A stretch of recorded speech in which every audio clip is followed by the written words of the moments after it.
Dot. Anyway, while we're waiting, I'd love to know where you're from and how old your kids are. Um, I live in Vancouver, BC. Oh God, I'm sweaty. I live in Vancouver, BC, and my kids are 33 and 28. I've got Thanksgiving sweats. I ate too much. We had our big family dinner yesterday. In Canada, this is our Thanksgiving weekend. So, but yeah, I got the overeating sweats going. Okay, so where are you from and how old are your kids? Oh, sorry, YouTube, I hadn't opened up the lens cap. Anyway, okay, so where are you from and how old are your kids?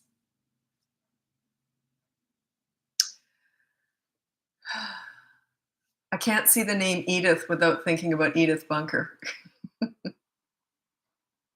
You're probably too young to remember that show, All in the Family. So where are you from and how old are your kids? Wow, I didn't realize it was so late. It's 8 o'clock at night. Wow. Had no idea it was that late. Canada, 4 years old. Whereabouts in Canada? And happy Thanksgiving to other Canadians. NV, 17, 10, 17 months. What's NV? What's NV stand for? Texas, 1. Ontario, Canada. Okay. Nevada. Oh, okay. I didn't know that. My parents used to drive down to Reno. They would all pack into that huge car. There were 3 couples, so 6 adults packing into one big Oldsmobile, and they'd drive down to Reno. They loved Reno. Massachusetts, 2 years and 5 months. Michigan. Okay, 2 years, so a lot of young kids here. Okay, let's just get going. My name's Lisa, I'm a parenting coach. If you go on the link above, you'll see my coaching, my courses, and my free behavior board. And yeah, that's it. So anyway, let's get going with your parenting questions now. So, oh wow, this is the tiniest group I've had in a very long time. So interesting. 8 o'clock on a Sunday night. Okay. Because it's not a long weekend, a lot of places too. Yeah, we've got a long weekend. We've got tomorrow off. We had our big dinner last night, our Thanksgiving dinner. So parenting questions. Just waiting here. In the meantime, I could be. No, I won't read it. I've got a whole bunch of stuff I talk about a lot, but I won't bother. I'll just wait for your questions for now. So any parenting questions? So I've only got like 50 people here. Wow, that's good though. It means I should get to all the questions. So I can talk slower. I don't have to panic trying to get to them all. My son is 20 months old and he hits and throws things. What do I do? Yeah, he's just a toddler, right? So yeah, I actually have a mini course on that. It's called Toddlers Who Hit, Bite, Etc. If you're interested, you can check out the link above. But what you're doing is when they're under 3 years old, it's not about words, it's about actions. So you use consistent corrective actions. Every time he hits or throws something, you have an action. You say no, and you put a toy away or remove him from the fun or remove the fun from him. But it has to be every time. If you do that 9 times out of 10, they remember the one time you didn't do it. They're just, I don't know why, they always remember the things you did wrong, not what you did right. They're very good at that. They love it when parents mess up. Makes them feel good. Okay. Parenting questions. Wow, that's the smallest group I've had in, I would say, maybe ever. Yeah, so it's good though. I'll be able to answer them all. But then I have to wait for them, which I don't usually have to do. You want peace, don't we all? You mean peace in the family? Don't we all? Yep. What about a picky eating? Well, I'm not a nutritionist, so I don't like to give advice on it, but I'll tell you what I did with my kids, okay? My son was a picky eater, so what I did, I never had junk food in the house. So he knew if he didn't eat that healthy food that I'd made from scratch, I made everything from scratch, I was really into healthy stuff, and he knew if he didn't eat that, there was no ice cream in the freezer waiting for him. So it's eliminating the poor options, and they only have healthy options, makes it a lot easier. Who cares if they're picky between cauliflower and broccoli? You know what I'm saying? Like, yeah. So my kids didn't really have a taste for all that other stuff because it wasn't a regular part of their diet. But that's my own personal choice. That's how I did it. I'm not saying you should be that radical, but it's just the way it worked for me. If my son skipped a day nap, should be easy. Okay. Should I be easy on discipline? He tends to have bigger, longer meltdowns. Okay, so if they're overtired, I always say you got to meet their needs and manage their wants. If their needs aren't being met, so they are overtired and he's just out of his, he's off his nut because he's overtired, then yeah, it's a little bit different. Yeah. I don't want to go into it too much because I don't want to assess if he really does need that more nurturing. But yeah, you do tend to sort of, because you got to meet their needs first. Like if a kid's sick, all rules go out the window. Yeah, if they're sick.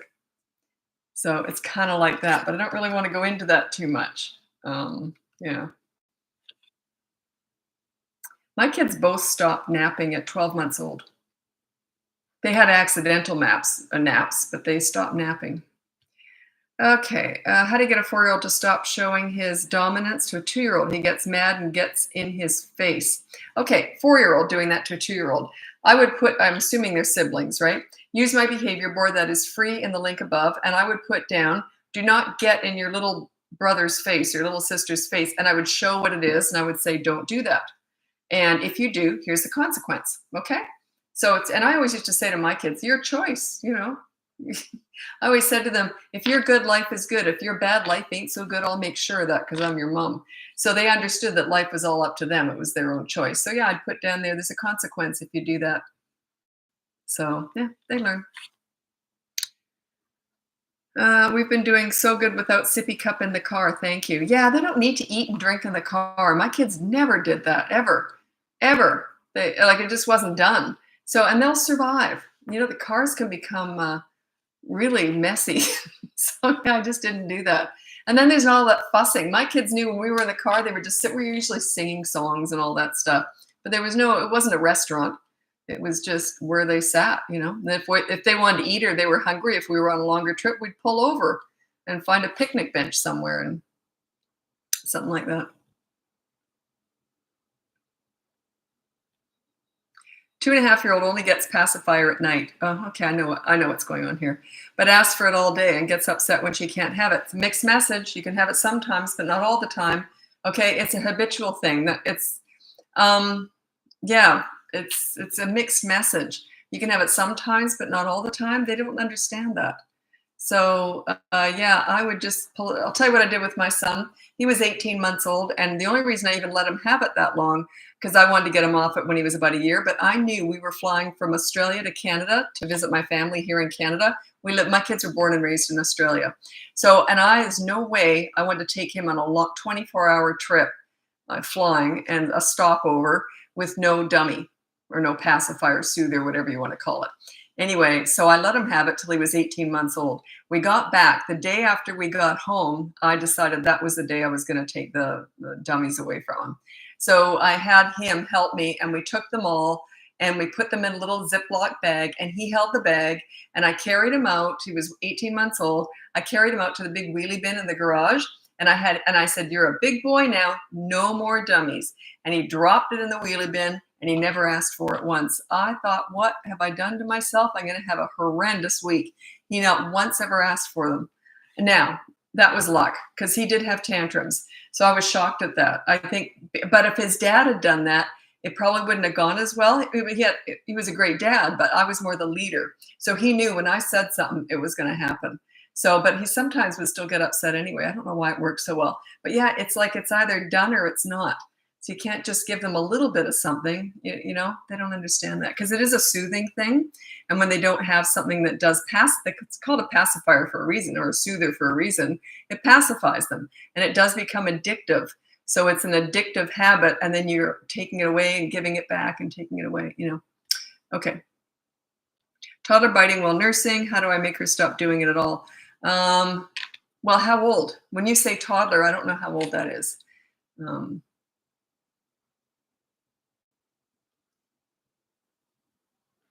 Do you give them books, toys in the car? No. We just talked a lot.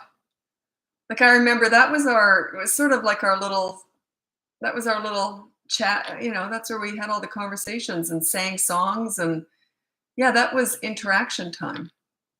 So no, they didn't. They had all the books and toys at home, and that was our conversation pit.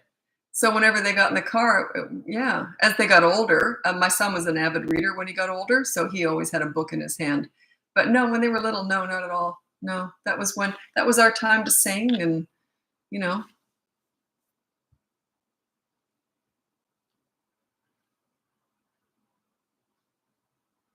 16-month-old though will sing but books. I'll tell you why.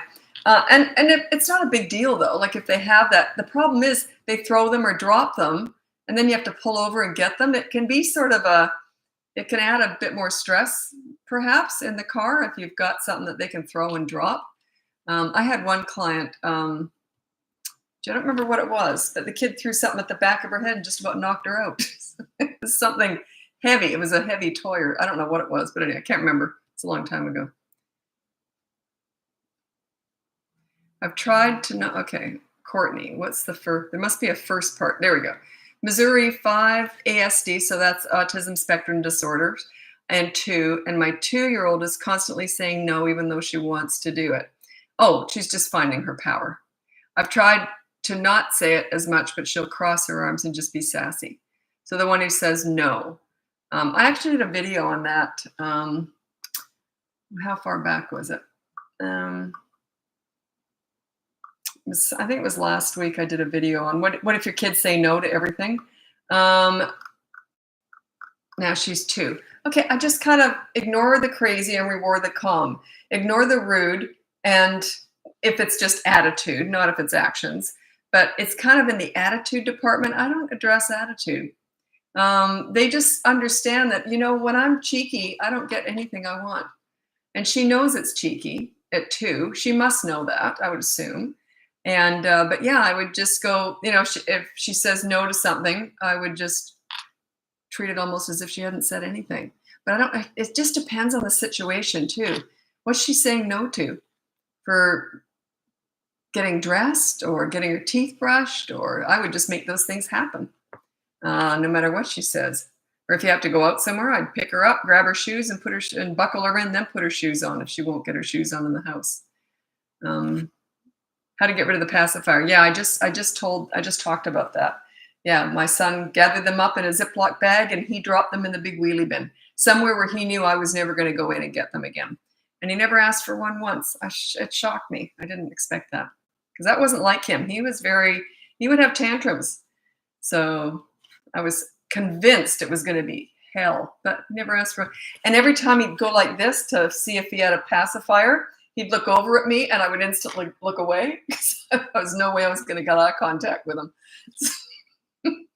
Plus we had jet lag, and it was awful because we'd just done a big trip.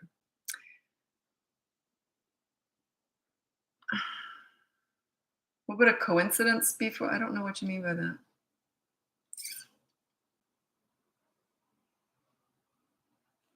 Okay, how can I help my 2-year-old son to like school? Only I say school. Oh, so you just say the word school and he starts to cry? Yeah, I wouldn't even say it. We'll just say, okay, we got to get going now, and pack up and then just go. You do the dump and run. They eventually get it. But if you get upset and get caught up in all that and say, it's okay, you like it. I don't talk like that.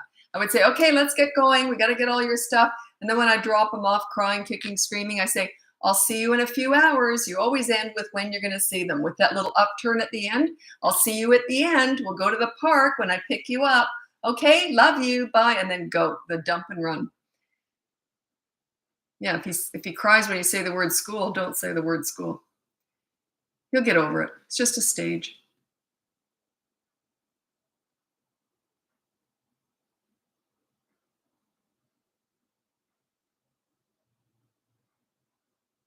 Well, I'm just going to address this. Now, I already did, but it was the 2-year-old who gets sassy and says no.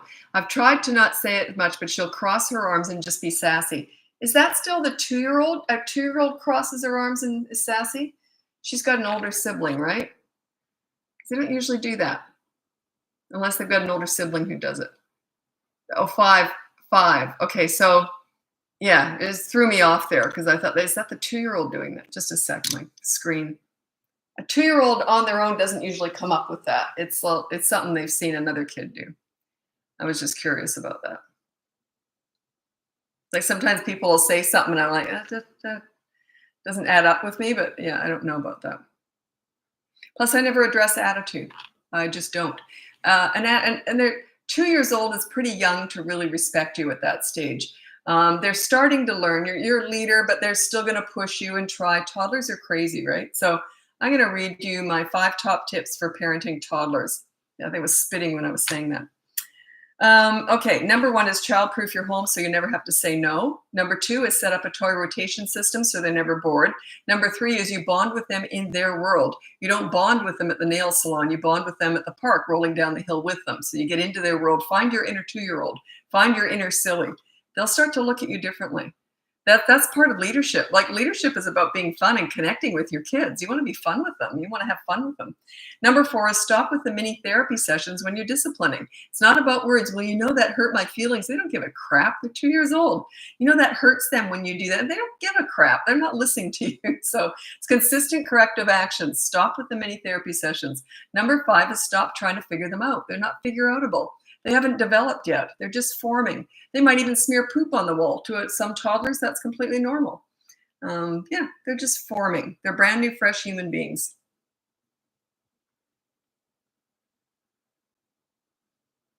Yeah, 4-year-old runner. That I'm going to read something first, and then I'm going to tell you. 4 annoying traits kids are born with, and they're either going to do these things or they're not. 1 is tantrums. 1 is climbing, which I think is the worst. 1 is aggressiveness, hitting, biting, and that. And the other one is running. Just put them on a leash, a harness, or a restraint. Put the harness on before you go out. And as soon as they start to run away from you, clip, get them in there. And then you say, no, you do not run away from me. You're going to stay on here until you learn. But the rest of that outing, keep them clipped in. That whole outing, that is their punishment, their consequence. That's what they get for taking off on you that first time. Is it going to be awful? Yep. The bigger the scene, the bigger the lesson. You can't be afraid of these scenes. Whenever a kid would try and push me when I was working, my kids never did, but because they knew there was no point in pushing mom around because I knew what I was doing, right? But if a new kid didn't know me and would try and push me around, my kids would just go like this. So would I, because I thought there's my opportunity to exercise my leadership. So yeah, really good opportunity to exercise your leadership. Clip them in.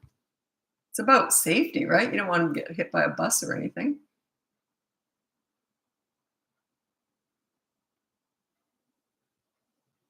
Big meltdown. Yeah, that happens. It's your reaction to it is the problem.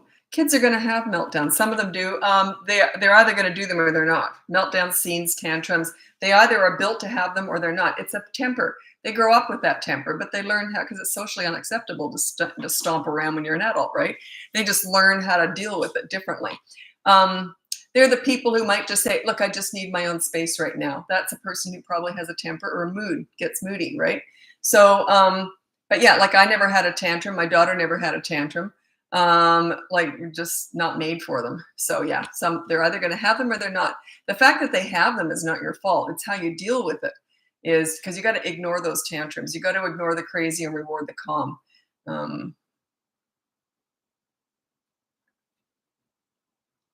Stuttering normal for a 2-year-old. Yeah, some of them are just going to do that.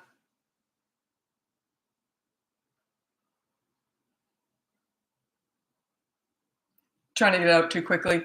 You can actually just say, slow it down, and try and just say yes. Okay, you can actually try and guide them through it, but they'll usually outgrow it. It's not a big deal. Generally, it's not a big deal.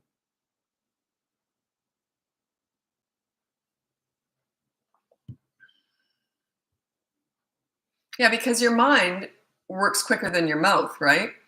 Like I'm always trying to catch up to what I'm thinking, and I'm always talking too fast. But yeah, imagine being a toddler and just learning. 4-year-old speech delay, hits and screams and won't stop, doesn't listen to directions. Okay, I don't know what's going on with the speech delay there, but check out my course, my Bratbusters boot camp from 3 to 12-year-olds. It teaches you how to be a leader, and that stuff generally just doesn't happen. When you're a leader, it kind of cures all that stuff because they look up to you, they respect you, they just want to please you. It's just the way it is. So you set yourself up as a leader, and none of that behavior stuff is an issue. It doesn't even happen. It just doesn't.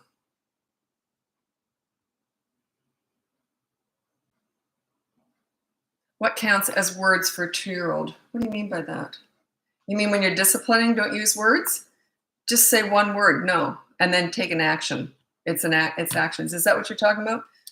Um, yeah, it's all these mini therapy sessions. They drive me freaking nuts. They're very good for my business because all that stuff backfires. That's the dish rag. They're going to wipe their feet on you type parenting. You know, you shouldn't have done that. It makes you sound like you're begging and you don't know what you're doing. They're not listening anyway. You might be going, yes, mommy, no, mommy. They're not listening. They're parroting you. They're going to go right back and do the exact same thing again anyway. But yeah, if you take action, they learn that way. Not the first time, probably the 50th time, maybe the 100th. Okay, preteen advice. You're awesome and just need a little help. Yeah, preteens. That's 9 to 12 years old is a preteen or a tween, and it depends. They mature so differently. That's a really they can be going through it at 9 or not till they're 14. You know, like at that real teenage where they start to get the hormones flying and all that stuff. That course I have, the Bratbusters boot camp. It may seem weird because it goes from 3 to 12 years old. You're the same type of parent. It's not that they're the same, but your parenting is very similar with a 3-year-old and a 12-year-old. You're in the height of the leadership. They understand that you're a leader and they respect you and want to please you. 13 and up, you want to sort of hand the torch over to them. You don't want a teenager trying to please you all the time. You want them to just try and please themselves and not want to disappoint you. There's a difference there because you want them to start developing their own identity and all. You know, you don't want them to always trying to be pleased mom and dad. But 3 to 12, yeah, pretty much.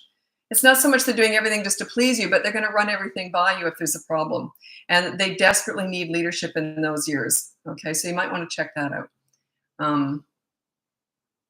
Geez, girls are getting their periods so young now. 9 is quite common, but I've even heard of, geez, I don't even want to say it. I think it was, oh no, I don't even want to say it because I'm not sure.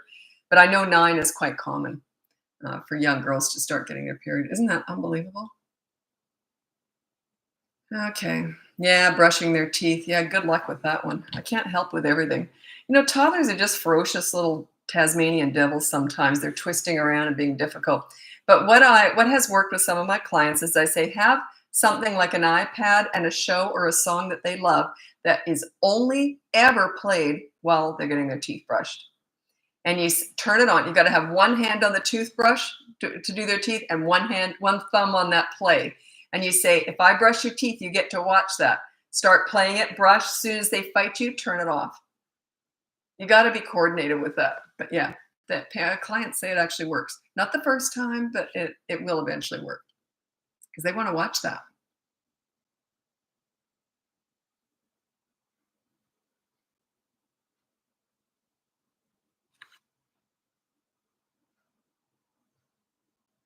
That's the same thing with potty training. And my daughter said actually yesterday, we had our Thanksgiving dinner yesterday in Canada. This is our Thanksgiving weekend. Anyway, so yesterday, my daughter had actually looked through my potty training course, and I call it a potty party.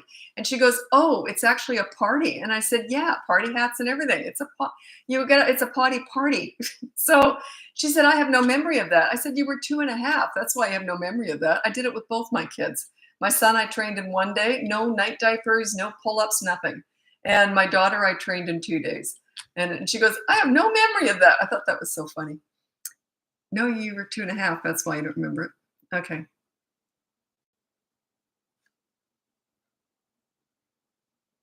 Well, how to handle a toddler that's testing out hitting. I do have a course on that if you're interested. It's toddlers who hit and all that. But basically, here, you were okay when you said no. Then you said, "I won't let you hit me." Yes, you will, because he's going to keep doing it. Of course you will. That statement means nothing to him. Nothing. Just say no and take a toy away or move him from the fun or just move yourself, walk away, whatever. Make sure there's a consistent corrective action every single time he tries to hit. No, and then make sure that if he's doing something fun, something about it, it is taken away. So yeah, it's those words, "I won't let you hit me." Yeah, he's going to keep doing it anyway. So you are going to let him hit you because he's going to keep trying anyway. But it's just how you deal with it. Yeah, he's not listening to you.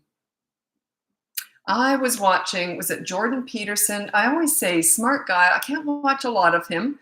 I find him kind of depressing, but really smart guy. I don't know if it was him or not, but they were saying those first 7 years, they're forming. And this was interesting because it kind of goes along with a lot of what I say. And well, I'm not just looking for validation, but this was someone who's it wasn't him, it was someone else, some development special scientist or something. Anyway, the first 7 years, and he said, really, they're not listening to you. They are watching you and they're observing. That's how they form. They form as human beings. You basically form who you are in the first 7 years of your life, and it's done through observation, not through words or anything. It's done through, I thought, how fascinating. I'm going to write that down. First, I can't believe I even remembered that. 7 years, you form through observation, not words, not discussions. They're just watching you, which makes sense to me. Yeah.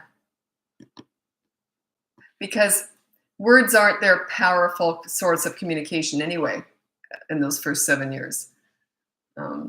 Yeah, it was interesting. Anyway, some world-renowned guy who's not, obviously I don't know what I'm talking about with all that. That's all science, but yeah. How would you make your day easier as a mom, prepping meals, snacks, outings? The freezer is your best friend. I froze a lot of stuff in portion sizes. So then I just pop it out, pop it in the microwave or steam it in a bag or whatever you want to do. And, but yeah, I was into meal prep. I did a lot of that. And I made all my own bread and then I cut it all up ahead of time and froze it. So, and then we just take a piece out and toast it. So meal prep. And I made everything in big batches and then I'd freeze it all. Like if I made pizza sauce and I pureed spinach in my pizza sauce. My son, the first time he ever had red pizza sauce when he was out somewhere, he thought it was weird. He thought it was supposed to be brown. It's just because I'd pureed spinach in this pizza sauce. I made everything from scratch. And so, yeah. So what I would do is I would just freeze it in individual portions and then thaw it out and then spread it on my own homemade dough. But a lot of fruit, I made a lot of cookies, but my cookies were not like, there was hardly any sugar in them. And they were just a lot of wheat germ and healthy stuff, right? So I baked a lot of stuff. Little muffins were really, really popular. I made a ton of little pancakes, like just little mini pancakes. And it was all really healthy stuff again. And I would make tons of them and then freeze them all. And then they'd just pop out and that would be a little snack.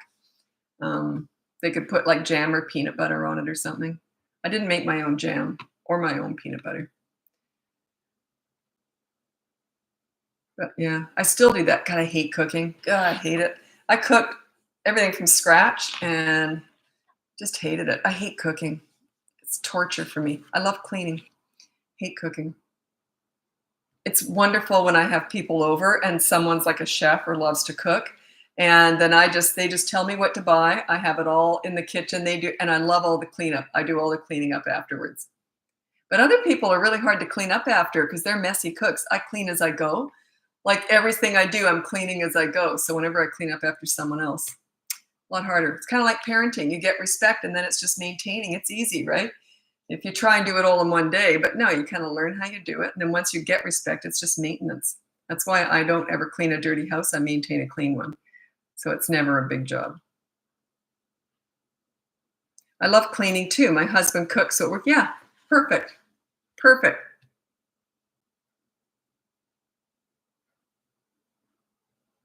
Okay.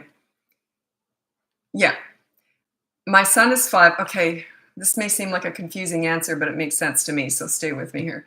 My son is 5 and he talks back a lot. Whatever I tell him, and when I ignore him, he gets upset. You don't ignore your children. You ignore tantrums, but you don't ignore your children. So yeah, he's going to get upset because you're ignoring him. But if he's having a tantrum, you ignore the tantrum. That's an outburst. It's not you're not ignoring the child. You're ignoring the fit they're having. But yeah, I would need a specific example. So he's talking back. Basically, he doesn't respect you. Okay. He's basically wiping his feet on you is what he's doing. Because if he's talking to you like that and treating you like that, you're not a leader. So work on your leadership skills. Remember, we're never fixing kids. We're fixing and teaching parents here. I have a full course on how to do this, Bratbusters Bootcamp. If you're interested, it's up above. Or if you're not interested in buying that, just check out my free behavior board. That's free to sign up for that. And it teaches you how to get this going. Work on your leadership skills. Yeah, he's wiping his feet on you. And you know that too, but that's how you got to set yourself up as a leader. He's only reacting to what you're giving him. Like ignoring, if you're just ignoring him because you don't know how to manage his behavior, if you're just ignoring him, it makes you look weak. It makes you look like you don't know what you're doing. It's kind of equivalent to timeout. You go over there because I don't even know what to do with you. I don't know what I'm doing. It's like I hate timeout, by the way. I can't stand it. It's kind of mean. Timeout's really mean, actually. It's very humiliating. And so is being ignored. Kind of humiliating, but you gotta know how to address it just the right way. Like even when a kid's sassing me, like let's say and this is what I do. I'm telling parents how you actually go through the behavior board. Because in coaching, doing the behavior board on your own is one thing, but we set it all up in coaching, and then I tell them how you make it work. That's the hard part because I get to know them and all that. Anyway, so when you're discussing it, let's say a kid breaks the rule on that behavior board, you always go right back to the behavior board, and you're saying, okay, remember your rule was this, and then they start sassing me. And while they're sassing me, they might even be saying F you, whatever. They can get real snotty, right? Real nasty. So you're saying, okay, you broke that rule. This is me. If they're talking and sassing me, this is me. As soon as they stop talking, okay, so the consequence for that, and they come at me again, and I just go, I don't ignore them. I'm acknowledging they're speaking, but there's no way I'm going to respond to that. No way. It's so rude. So then I go back, okay, your consequence is this. You see? So even then, I'm not ignoring them, but I'm not responding to it. It's a fine line, though. That's something parents, it takes some practice to get that right. Because you got to acknowledge that they're talking. I wouldn't talk over a child, and I talk very quietly. When I'm disciplining, I'm very quiet. If they don't hear me, that's on them. That's their choice. Say, well, it's not fair. I didn't even hear you. Well, that's because you were yelling. But I went through it. It's happening. That was your choice. You chose to yell and not hear me. So that's how I talk. And they are, throws them off. What if they're screaming for an answer or just yelling, mommy? Yeah, is that the 5-year-old? You got some work to do on yourself. That is his wiping his feet on you. Wiping his feet all over you. That is the epitome of it. Screaming to get you to talk to them. That is, I've seen it. It is the epitome of them wiping their feet on you. Think about it that way. It's extremely disrespectful. So set yourself up as a leader. That would not happen. You can't address attitude, though. You cannot address it. It's just a sign that they don't respect you, a sign that you're not a leader. That's all that means. You can't say, don't you talk to me like that. Well, he's talking to you according to what you're commanding. You're commanding that, right? You've shown him he can treat you that way. He's learned that from you. It's just the way it is. I could pick it apart forever and explain exactly why, but it's something he's learned to do.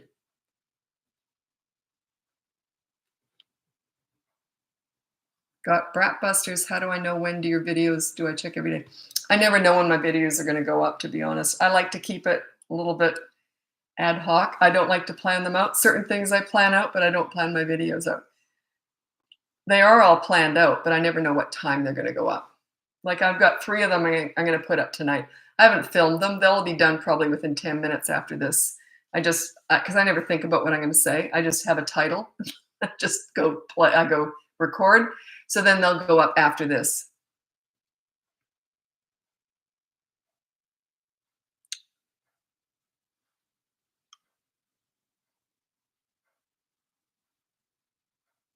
So I'm going back to check on your other question. Just a sec.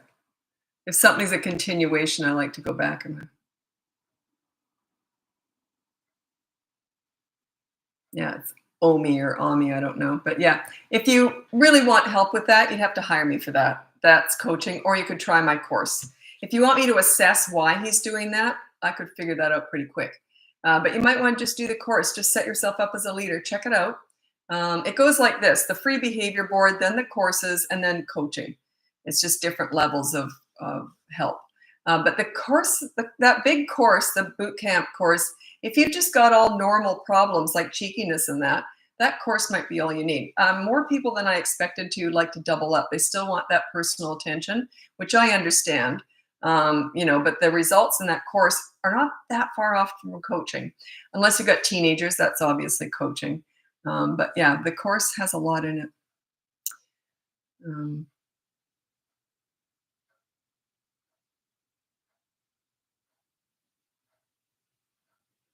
Jessica Long, you put how? Now I gotta find. My 21-month-old is more into everything else than her toys. Is that normal? Yeah, there's that joke. They play with the box, but not the wrapping, but not the toy inside it. Yeah, very common.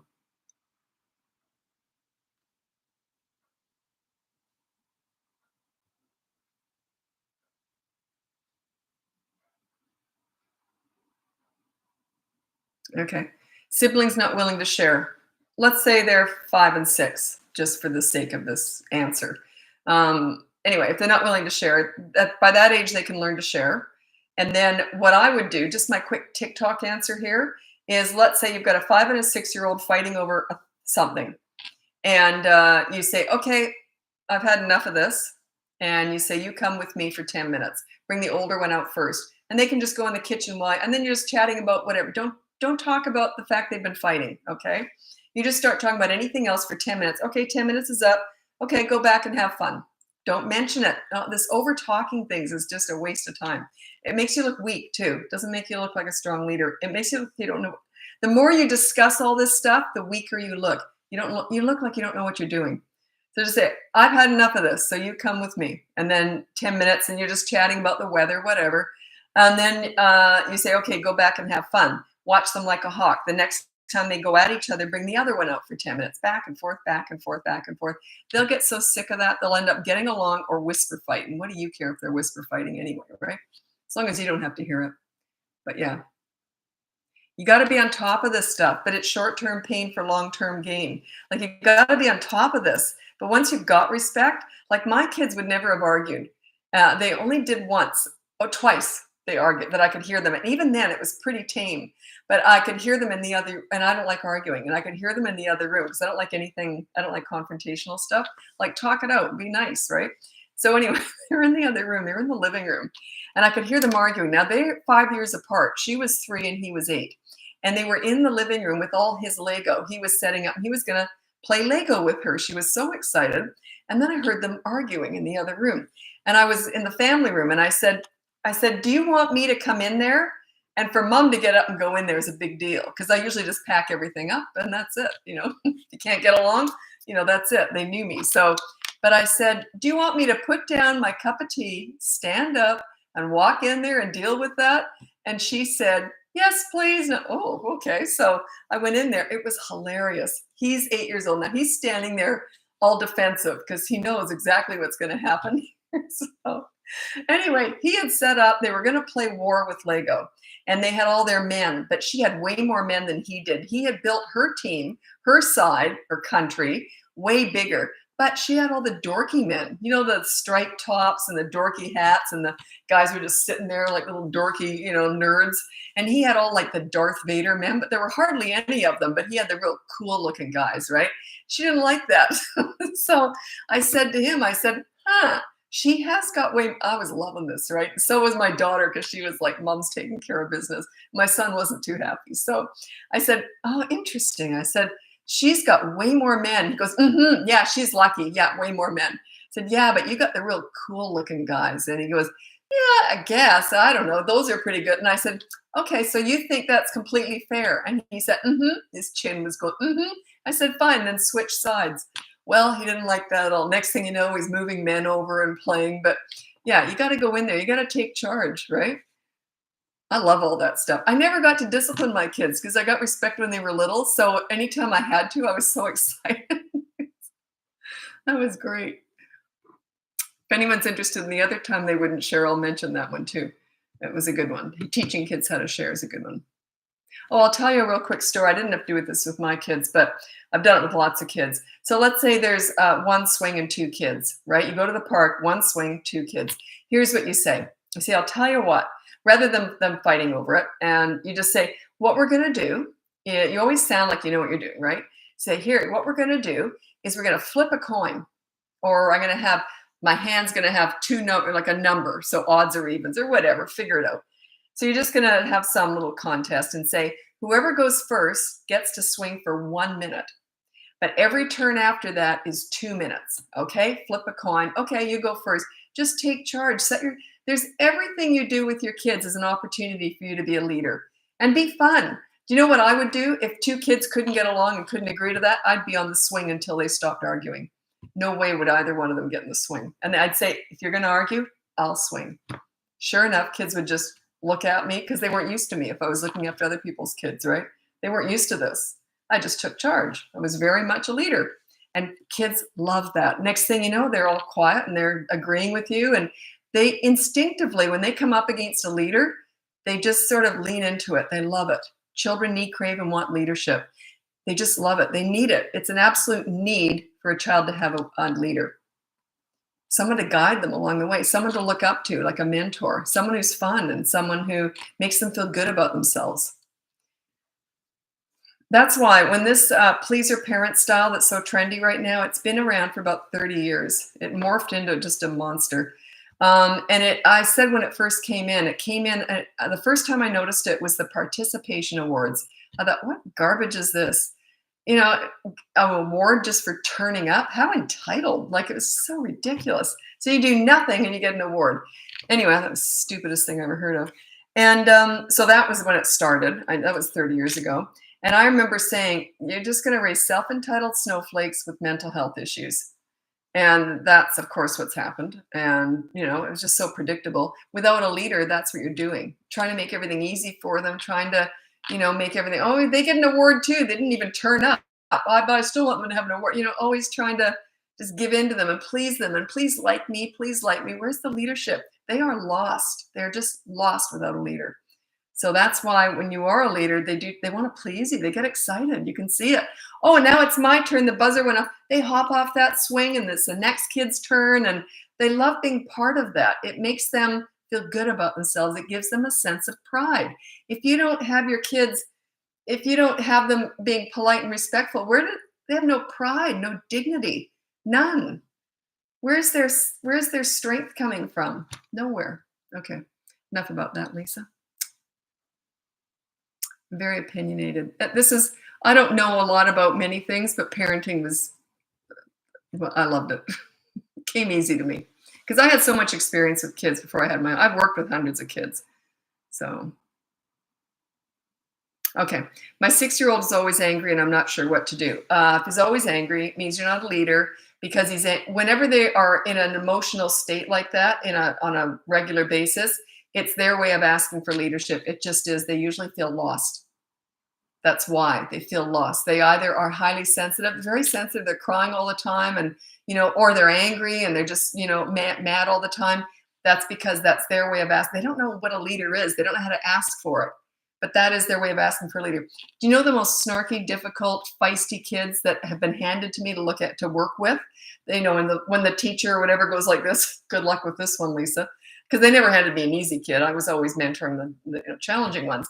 Those were the quickest ones for me to turn around and get respect from because they were so desperate for leadership, which they never had. When they come up against a calm leader, they go like this, oh, thank God, finally. Finally, their needs are being met.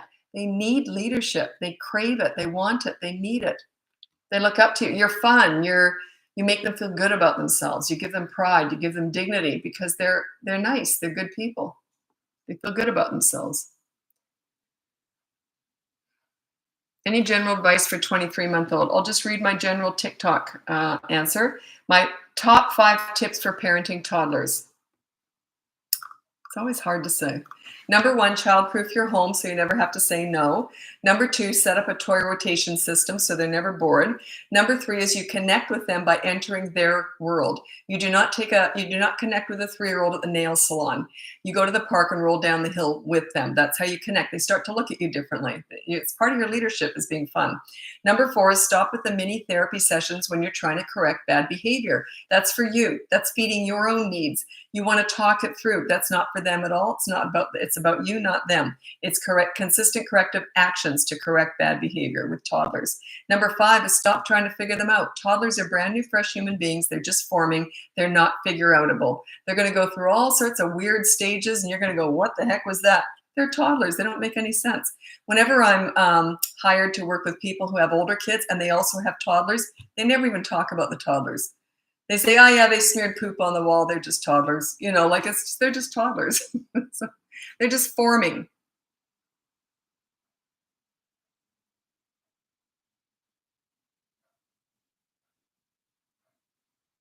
2-year-old suddenly started to be clingy and wants me to carry her around.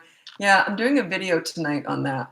Um, what's the video called? As soon as I finish here, I'm going to film this. 1-year-old constantly whines and cries to be picked up. That'll answer that.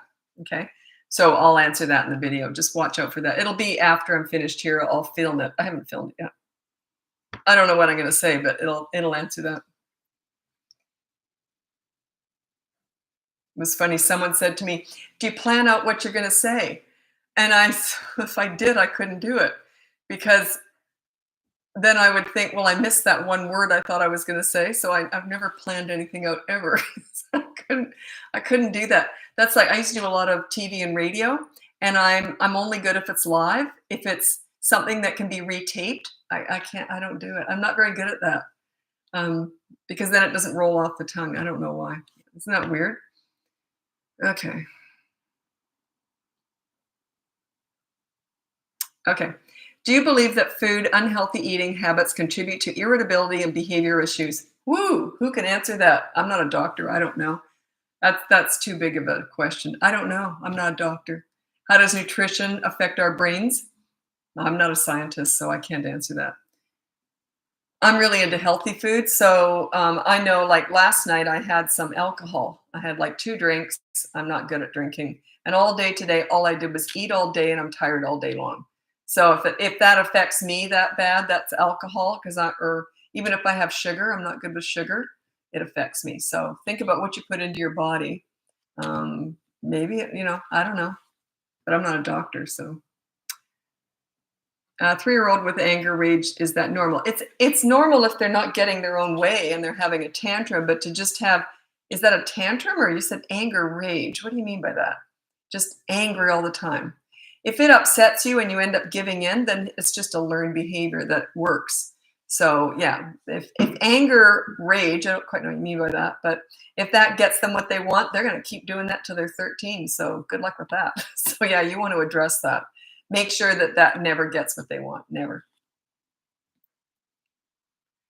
Okay, well, good question. Example of a consequence punishment when you're out in public. My son is 3. You don't. You say, "I didn't like that. We'll deal with that when we get home."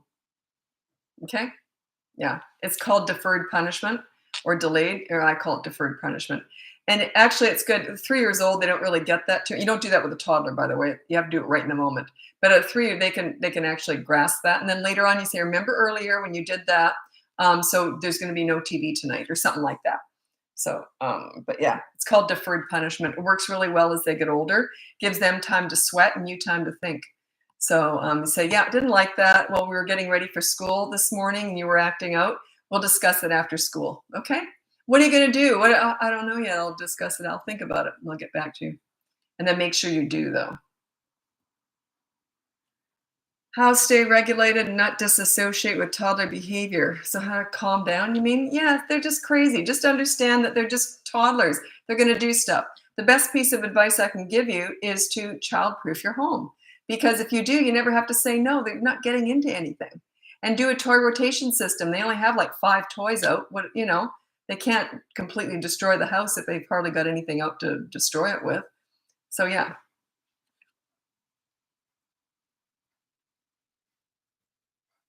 He wants to go get revenge. A baby scratched him accidentally and he got so angry he went crying with rage. Was that? So I didn't notice the name. Was that the one, the 5-year-old anger rage? Buh, buh, buh, buh, buh, buh. I got to go back. I can't find. I get dizzy when I go back too far. I don't know.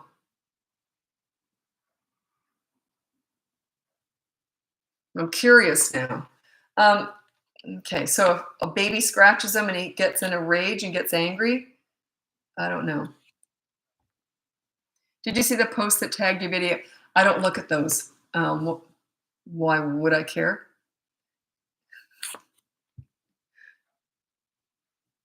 if it's negative, those my channel usually boosts my channel. So those are I grew my channel and other people cut me down. That's how my channel blew up. So yeah, they're really good advertisements for me because people think, well, she's that bad, I got to check her out. So, and I don't comment on what other people do. I just don't. I kind of think that's kind of tacky. So I just wouldn't do that. So yeah, I only teach from my own personal experience, and I stay in my lane. I teach what I know. I have my convictions of what I'm doing, and so yeah, I don't care what anyone else is saying really, because I teach through experience. Kids taught me all this. They're the best teachers. Only child syndrome. I don't believe there is such a thing. I kind of had that in a way, in that I've got a brother, but he's like 16 years older. So it was me and three adults. So I was kind of raised like an only child. The only thing I wasn't good at was sharing. And I'll tell you why. I was if they were careful. I'm very fussy. And I'd have a friend over and they would just wreck stuff. They just didn't respect things. And they'd mess up, they'd break my toys and everything. I was horrified by that because I wasn't used to anyone doing that. And I keep everything I've had stuff I've had for 30, 40 years and it still looks brand new because I look after everything. So that, I guess you could call that only child syndrome. I was very fussy with my things. They all had to stay really nice and clean and all that. But that, yeah, so if, I don't know, only child syndrome. I don't really think there is such a thing.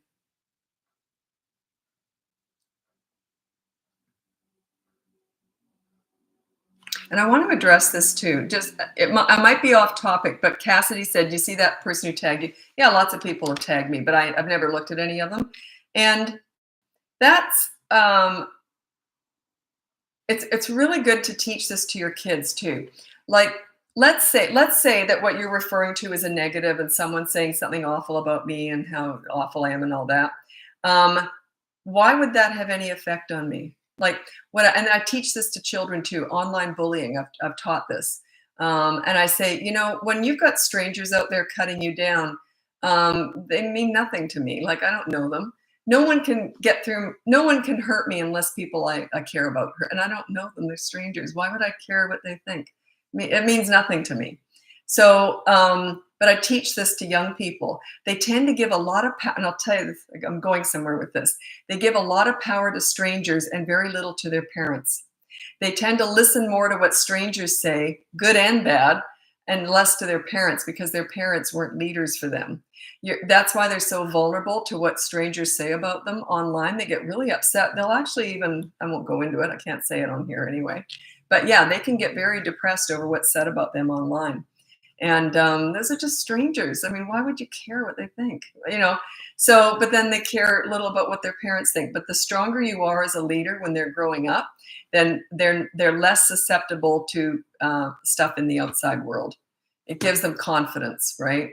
Like, I'm really sure of myself. So that's why I don't care what people say about me. And also, when I first came on here, I've said this before, but when I first came on here, I blew up on TikTok really fast. Like, I didn't see that coming. I had no idea that could even happen. Anyway, what was happening was my competition, evidently, people were telling me this, right? And they said every time they would do a nasty video on me, because I was a big threat. I came on here and I'm threatening a lot of people, evidently. And they would do a real nasty video about me and I'd get like thousands more followers. They were throwing business my way. They didn't know they were doing that. It was great. I loved it. So I miss all that. So yeah, if someone's being nasty, it's great. That means they're going to help grow my channel some more. So yeah. But anyway, I do teach that to kids. They tend to give so much more weight to what strangers say, which fascinates me. I don't know why I can't get it in my head why they would care. Someone you don't even know says something nasty. Why do you give a hoot? Anyway.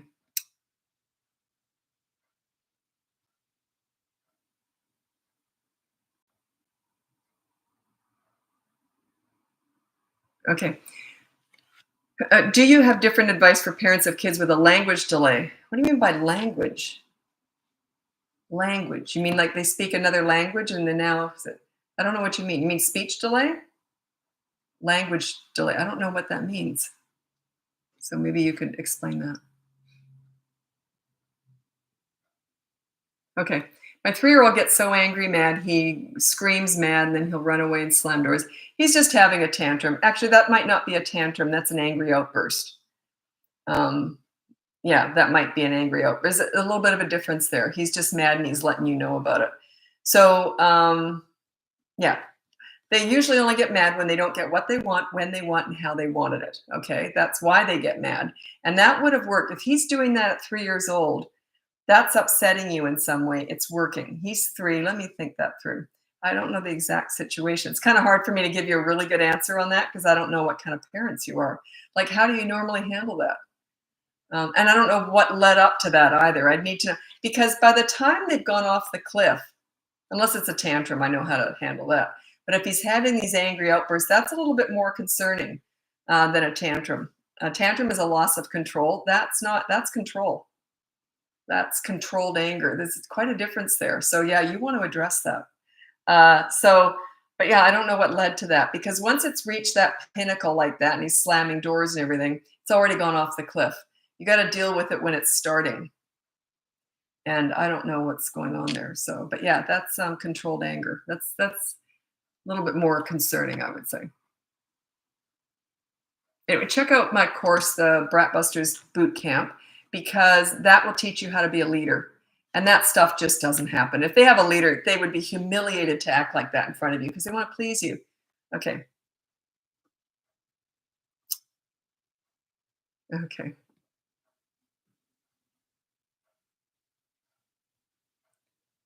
Someone just asked on YouTube about a picky eater. He's 4 years old and he'll vomit if he has to have something he doesn't want. 4 years old. That's a bit of a dramatic response. I never force feed kids. I said to my kids, sure, you can eat whatever you want, but here's what you got on offer. So my kids had to have, there was certain rules. They had to have fruit every day and they had to have 3 vegetables every dinner time.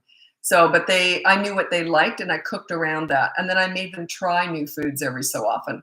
And then they had to keep trying them. Like a month later, they'd have to try it again. They'd say, I already tried that and I didn't like it, but their taste buds change. So they had to try it, but they didn't put up a stink because they knew all they had to do was go, yeah, don't like it. And I'd say, fine, don't eat it then. So I cooked around what they did like, but we only had healthy food in the house. There was no junk food. So they didn't have ice cream waiting in the freezer if they wouldn't eat dinner, right? So, but yeah, I never forced food on them. I would just cook around what they liked. But they knew they had to pick certain vegetables. I said, well, you have to have 3 vegetables. Now, if you're a leader, they will do that. If you're not a leader, they won't do anything for you. So work on your leadership skills. And once they respect you, they'll go along with anything. They're easy.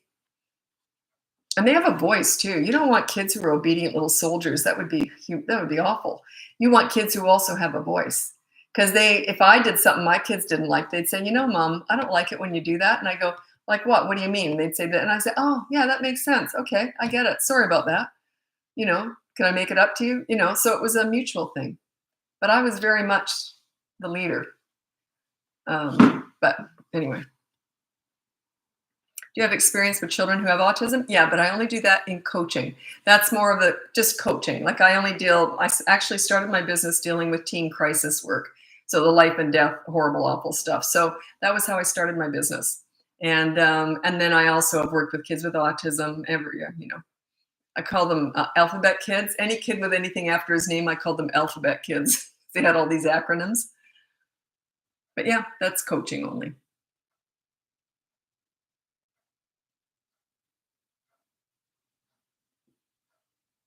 Can I apply this on a 12-year-old? Apply what?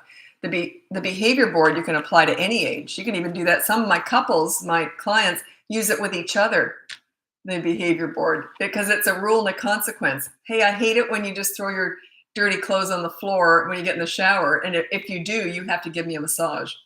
You see stuff like that. So they use it like that. They have fun with it. But the behavior board can be used at any age.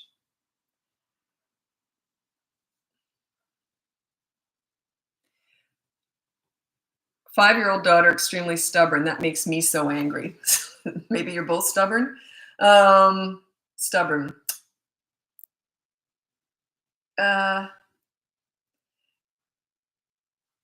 Stubborn. Okay, here's what I think. I could be wrong, but I don't think I am. Stubbornness comes from a fear of looking stupid. Stubbornness comes from a fear of being wrong. So, are you a right fighter? Do you never like to look like you're wrong? Like, I have no problem admitting when I do something stupid. So my kids weren't stubborn or they didn't have that either. So, because there's no shame in not being right all the time. So if you're a right fighter, you tend to raise poor sports and stubborn kids.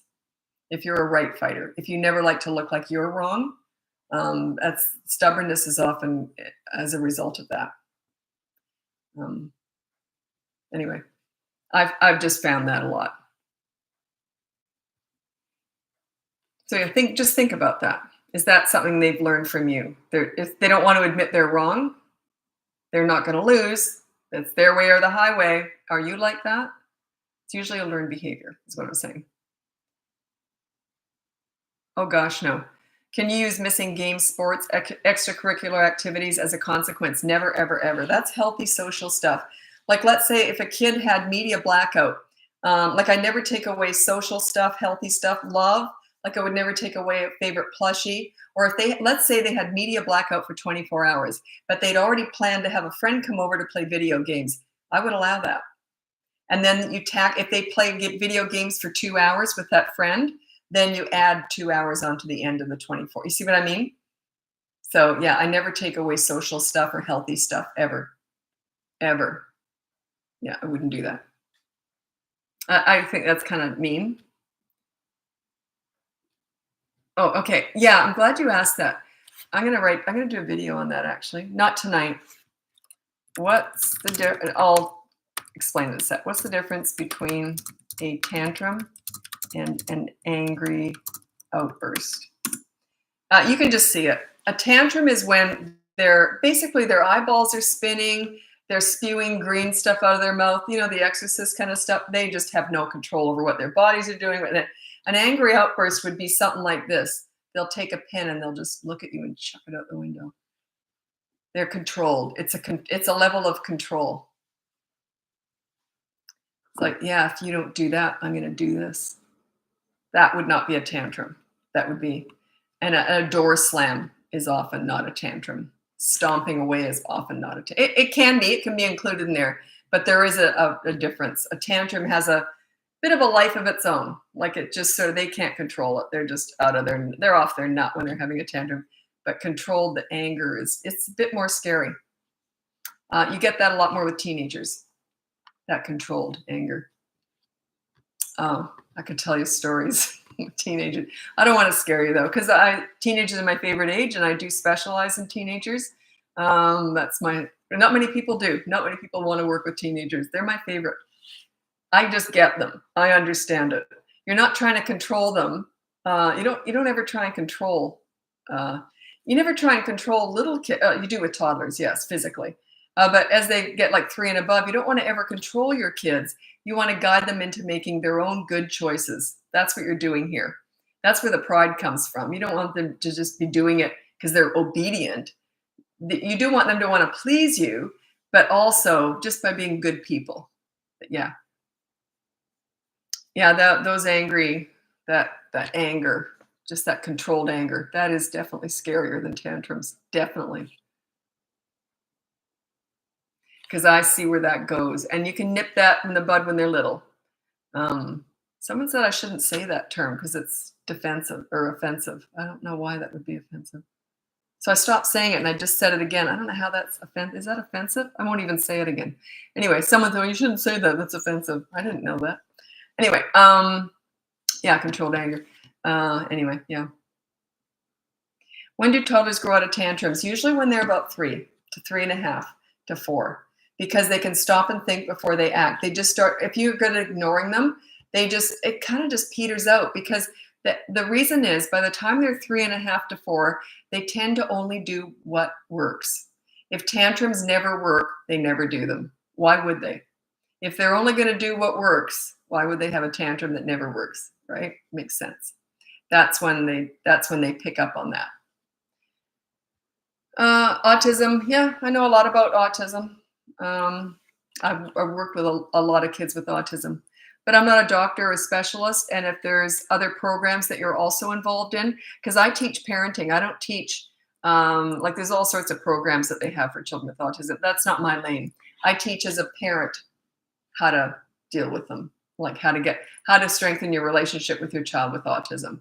That like I'm all about parent-child relationships. But if they're like oftentimes I'm working in conjunction with child therapist or therapists or whatever, like whatever else other kid like the kids need outside of the home that has nothing to do with what I do.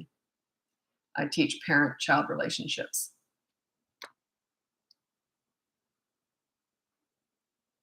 Okay, so what's the difference between tantrums and autistic meltdown? I don't discuss autism on here.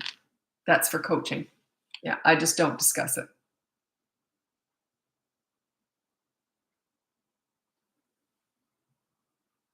That would be like asking me to talk about a teenage who runs away. I wouldn't discuss that on TikTok. Biting. I actually have a course. If you have a toddler who bites, I have a course on toddlers who bite and kick, etc., or hit, and that's up above in the link if you're interested. Yeah, that's the course if you're interested. Toddlers who hit goes into that. Those are one of the things. I said there's 4 things that they're either going to do or they're never going to do. They either do them or they don't. And one of them is climbing one's tantrums. One is runners who run away from you because they don't look behind. They don't care if you're watching them or not. They're no safety conscious at all. And then the other one is aggressiveness. They're either going to hit or they're not. My kids did. My son had tantrums. That's the only one I had. Oftentimes people say, I got 4 kids and they got all 4.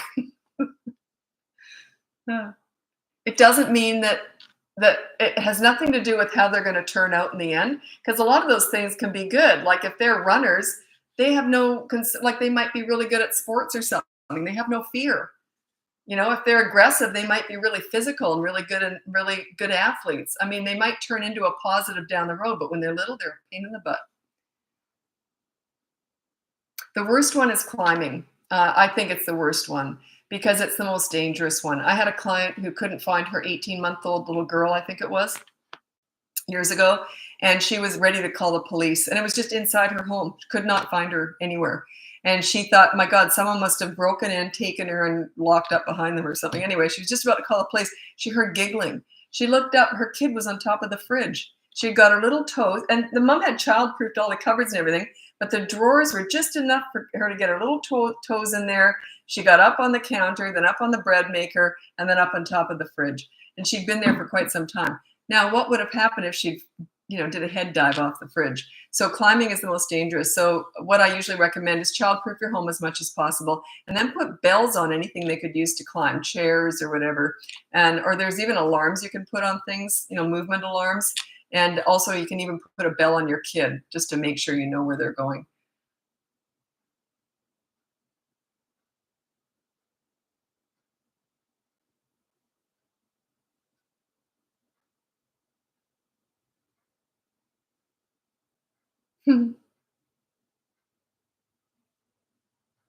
Yeah, turn chairs on their sides or whatever, so you can actually hear them when the bell goes off, and they can't climb on it when it's on the side or upside down. But yeah, put bells on everything, put coffee tables upside down. You're just gonna have to childproof your home. I childproofed my home anyway. My kids weren't climbers or adventuresome at all. So, but I just didn't want to ever have to worry about what they were doing. So I never had to worry about it. What about foul language? Yeah. Well, if they're 3 and above, you put no bad words on the behavior board, and every time they do, there's a consequence. But check that out. There's 2 consequences for kids. One's the positive action. You always start with that. You get them to do something. If they won't do something that you've asked them to do, then you resort to the negative deprivation. It's usually 24-hour media blackout or something like that. So, and then that's on them. And then once you've said that, let's say you say, okay, so you were rude. You said that bad word. So now you have to empty the dishwasher. That's the rule. That's the consequence. And they won't do it. You say, and you always put a time. You say you have to do it within 10 minutes. And then don't say another word. Start the timer. Do not say another word. If you keep saying, remember, you got to do it. You sound like you're pathetic. It's just awful. Do not do that. Say, okay, you got to empty the dishwasher within 10 minutes starting now, and then stop talking. Just look around. I don't care what they're doing. They could be in the other room playing whatever. I don't care. Then beep, beep, 10 minutes is up. Okay, you go right to the behavior board again. Okay, so your consequence for saying that bad word was emptying the dishwasher within 10 minutes of being asked to do so. You didn't do that, so now it's 24-hour media blackout, and that starts now. Do you understand? No, it's not fair. I'll do the dishwasher now. It's too late. 24-hour media blackout started 10 seconds ago. If you go back on that, they just won. That behavior board meant nothing then. They learn. Boy, when you're really calm about it too, and you're very quiet, and the way, like if I'm, my son used to say, like, if my mom ever whispers, run, that's when I'm disciplining. Now, the rest of the time I was nuts. But if I was ever disciplining kids, not usually my own, they were so easy, but if I was disciplining, I got real quiet. And I'd say, didn't like that. I'll tell you what we're going to do. Okay? And they tend to listen because you're, they're, what? And if they're talking over you, just keep talking and make it happen anyway. I didn't hear you. Well, you chose to yell and not listen, right? You gotta be confident with this, or fake it till you make it. It's really hard to do. It's really hard to learn how to do this. But once you've done it, once the parents get it, you should see them. They're just on a roll. I had this one client and I thought, oh, she's never going to get this. She was so upset, couldn't do any of it. She was just struggling so much. And by week 3, when I was coaching her, by week 3, she had this huge smile on her face and she goes, it's working. Once it started to work, she found her power. So once you start to see the signs of the kids respecting you, it gets easier. And she goes, it's like you've created a monster, Lisa. She goes, I just feel so powerful. The kids are respecting me. So I didn't think that would work. I didn't think she'd be able to do it. She was really struggling, but she did it. You just got to keep doing it. Go through the motions. It's like dieting. As hard as it is, if you just keep doing it right, you're eventually going to lose weight. It's the same thing with this. So how do you address an angry outburst? It's very dependent upon what it is. They're very controlled when they're doing it. So if they broke something, when they're finished having the angry outburst, I say, okay, so you broke that. There's going to be a consequence. I'm going to take some money out of your allowance to pay for that. And then also on top of that, I want you to help me do the laundry the next time. And if they say, no, I'm not doing it, and say, okay, then that's 24-hour media blackout, starting right now. Done.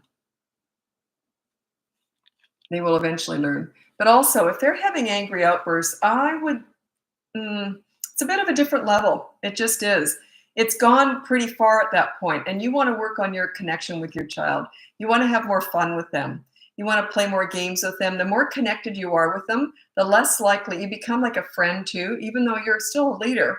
But when you're a friend, it would be embarrassing for them to be rude to you because they look up to you. You're like fun, you're a friend, and you know how to deal with bad behavior. You deal with bad behavior, but you focus on the good kid.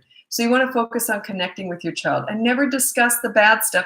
A lot of parents say, well, everything had calmed down. We were playing a game. So I thought it was a good time to talk to him about what he did. I'm like, oh God, are you kidding me? You just erased all that good stuff. You don't need a therapy session. They don't need therapy. They're little kids. They do not need therapy unless they've been abused or something. But yeah, it's just, you don't do that. You don't use those wonderful bonding opportunities to lecture them about everything they did wrong. Another thing I hate about you is this and that. It's like mean, right? It's like you're reeling them in and then you just, then you split them open and, take out their guts. It's like that. It's just it's not the way you do it.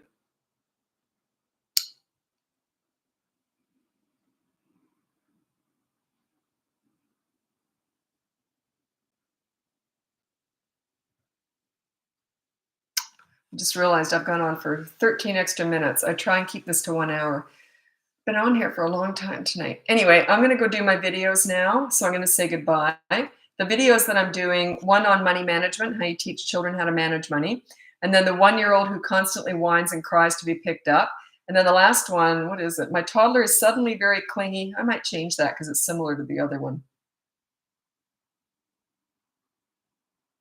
I might change that one, but the 2 I'm doing for sure, money management and 1-year-old who constantly cries to be picked up. So I'll just be filming those right now and they'll be up soon. Anyway, go to my link above. If you can hire me for coaching, buy one of my courses or download my free behavior board.